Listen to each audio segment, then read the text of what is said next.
cili do të qoftë institucioni që e identifikon rastin, e ka për obligim që me njëherë të ndalet dhe të prezervojë vendin. Në Prishtinë, prokurori Ilir Morina pret raportet nga ky vend i ngjarjes për të proceduar tutje me shkresat e lëndës.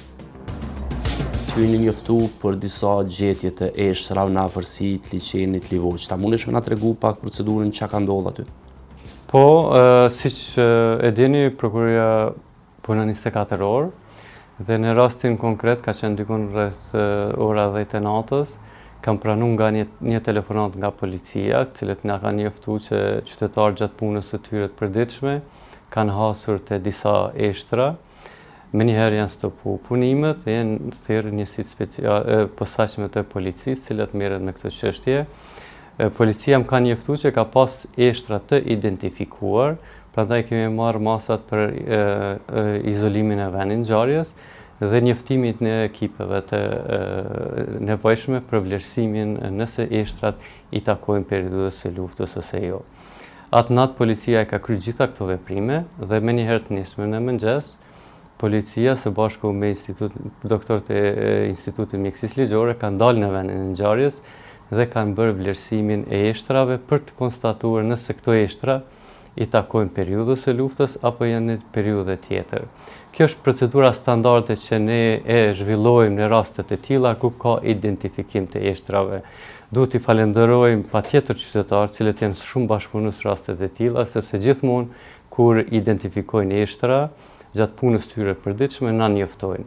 Edhe në rastin konkret na kanë njoftuar. Sipas vlerësimit preliminar që kanë bërë profesionistë e fushës, në vendin e ngjarjes, konstatimi i tyre ka qenë se këto eshtra nuk i takojnë periudhës së luftës, prandaj nuk bie në kompetencë të prokurisë speciale që përket rasteve të krimeve të luftës. Siç është, pastaj është adresuar nga ana e prokurisë themelore kompetente në regionin për nga është raportuar rasti. Gjatë të natës e pam që i shkon shiriti i vendost. Do me thonë, vendi është ruhet derisa të mrrin mjekësia ligjore me daljen në vend ngjarjes? Po kjo është procedurë standarde, cila zhvillohet në të gjitha rastet. Në rast se na premton koha dhe ngjarja zhvillohet gjatë kohës së ditës, mjekësia ligjore dhe policët e sektorit përkatës dalin menjëherë në vendin e ngjarjes për të bërë vlerësimin.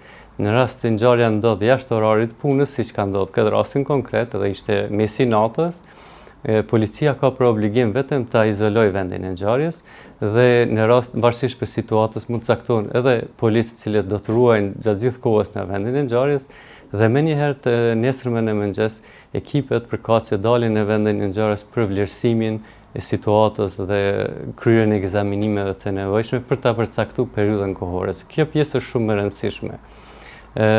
Identifikimi i rasteve të tilla ose përcaktimi i eshtrave se cilës periudhë i takon bëhet nga profesionistë të Institutit Mjekësisë Ligjore dhe konkluzionet që ata nxjerrin i raportojnë tek ne dhe pastaj ne i zhvillojmë procedura tjera në bazë të rekomandimeve që japin ekspertët. Procedura standarde është se duhet verifikuar që eshtrat i takojnë periudhës së luftës së fundit apo i takojnë ndonjë periudhë tjetër. Edhe pse mund të ketë supozime apo pretendime se këta eshtra mund të mos jenë të periudhës së luftës, kjo nuk duhet neglizhuar dhe duhet të thirret policia e prokuroria, sepse vetëm kështu mjekët nga Instituti i Mjekësisë Ligjore mund të konstatojnë se për çfarë mbetjesh konkretisht bëhet fjalë. Pa marrë parasysh dyshimet e para, cilat munden me ndodhë në një vend të caktuar ose në një vend ku dyshohet ose njerëz të dinë që ka mujt me pas varreza, pa dyshim që duhet ju si prokurori me pas se cilës periudhë takojnë. Patjetër, gjithmonë ka komunikime të atilla që qoftë qytetarët, por qoftë edhe policia me pas një pretendim ose një supozim që eshtrat mund të mos jenë në periudhës luftës. Ne gjithmonë i njoftojmë që nuk është në kompetencën e tyre të vendosin.